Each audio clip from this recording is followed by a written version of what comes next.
जय शिवराय मित्रांनो, अतिवृष्टी अनुदान 2025 आता याच्यामध्ये उर्वरित शेतकऱ्यांच्या खात्यामध्ये हे पैसे कधी जमा होणार आहेत आणि त्याच्यानंतर जे शेतकरी मयत आहेत तर त्यांच्या वारसदारांना हे पैसे कसे मिळवायचे आहेत आणि त्याच्यानंतर जे काही सामायिक खातेदार असेल तर त्यांचे सुद्धा हे पैसे नेमके कसे मिळणार आहेत याची सविस्तर अशी आणि महत्त्वपूर्ण अशी माहिती आपण या व्हिडिओच्या माध्यमातून जाणून घेण्याचे प्रयत्न करत आहोत। तर मित्रांनो, तुम्ही जर पाहिलेच असाल, राज्य शासनाच्या माध्यमातून हे अनुदान वितरित करण्यात आलं होतं। पहिल्या टप्प्यामध्ये बरेच शेतकरी म्हणजे जवळपास प्रत्येक गावामधील 70, 75 ते 80% शेतकऱ्यांच्या खात्यामध्ये हे पैसे जमा झालेत। त्या शेतकऱ्यांचं नाव सुद्धा आलेलं आहे।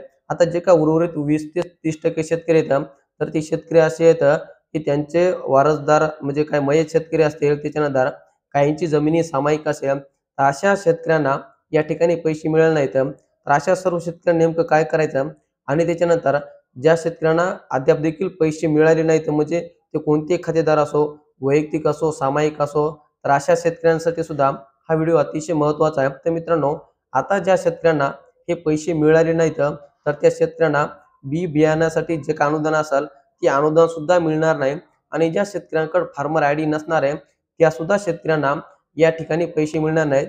याची सर्व शेतकऱ्यांनी नोंद घ्यावी आणि ज्यांचे फार्मर आय डी काढायचे बाकी आहेत तर अशा सर्व शेतकऱ्यांनी आजच आपले फार्मर आय डी काढून घ्या। तर मित्रांनो, आता याच्यामध्ये सर्वप्रथम आपण जे काही मयत शेतकरी आहेत तर त्यांनी नेमकं काय करायचं हे आपण बघूया। तर मित्रांनो, ज्यांच्या घरचे काही म्हणजे जे काही शेतकरी मयत आहेत तर ते त्यांच्या वारसाच्या नावाने हे पैसे घेऊ शकतात। आता तलाठी कार्यालय असेल किंवा तहसील कार्यालय असेल तर यांच्या माध्यमातून तुम्हाला सांगितलं जाईल की जे मयत व्यक्ती आहेत त्यांचंच आधार कार्ड घेऊन या, आम्ही त्यांच्या नावाने पैसे टाकू।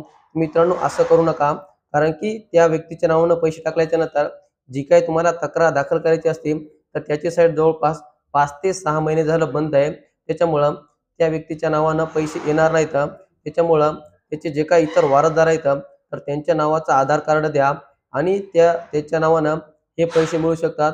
परंतु त्या वारसदाराचा फार्मर आय डी कार्ड अतिशय गरजेचं आहे, तरच ते पैसे तुम्हाला मिळू शकतात। तर मित्रांनो, आता याच्यानंतर जे काही सामायिक खातेदार असतील, ज्यांची जमीन ही सामायिक नावाने असणार आहे, तर अशा सर्व शेतकऱ्यांनी ज्या व्यक्तीच्या नावावर तुम्हाला पैसे घ्यायचे आहेत तर त्या व्यक्तीचं आधार कार्ड आणि बँकेचं पासबुक, तसेच त्याला जो काही नमुना असेल म्हणजे बॉन्डचा नमुना असेल तर तो तुम्हाला जोडून हा सर्व या तलाठ्याकडे द्यायचा आहे आणि त्यांना विनंती करायची आहे की या व्यक्तीच्या नावाने आम्हाला पैसे टाकायचे आहे, तर ते पैसे तुम्हाला मिळू शकतात। मित्रांनो, आता याच्यामध्ये ज्या व्यक्तीच्या नावानं पैसे घ्यायचे त्या व्यक्तीचा सुद्धा फार्मर आय डी कार्ड असणं अत्यंत गरजेचं आहे, तरच हे पैसे तुम्हाला मिळणार आहेत।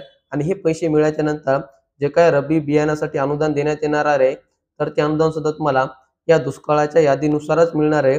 याची सुद्धा सर्व शेतकऱ्यांनी नोंद घ्यावी। तर मित्रांनो, ही होती महत्त्वपूर्ण माहिती। मयत खातेदाराचे पैसे कसे घ्यायचे, सामायिक खातेदाराचे पैसे कसे घ्यायचे आणि ज्यानंतर ज्या शेतकऱ्यांचं यादीमध्ये नाव आलं नाही तर अशा सर्व शेतकऱ्यांनी आजच तुमच्या तलाठी कार्यालयामध्ये संपर्क करा। त्या ठिकाणी तुमचं आधार कार्ड आणि बँकेचं पासबुक द्या आणि तुमचा जो काही फार्मर आय डी असेल तर फार्मर आय डी काढून घ्या आणि हे कामं केल्याच्या नंतर तुमच्या खात्यामध्ये हे अनुदानाचे सर्व पैसे येणार आहेत। तर मित्रांनो, ही होती महत्त्वपूर्ण माहिती जे की आपण या व्हिडिओच्या माध्यमातून जाणून घेण्याचे प्रयत्न केले आहेत। याच्यामध्ये तुम्हाला जर काही अडचणी असतील तर या अडचणी आम्हाला कमेंटच्या माध्यमातून नक्की कळवा।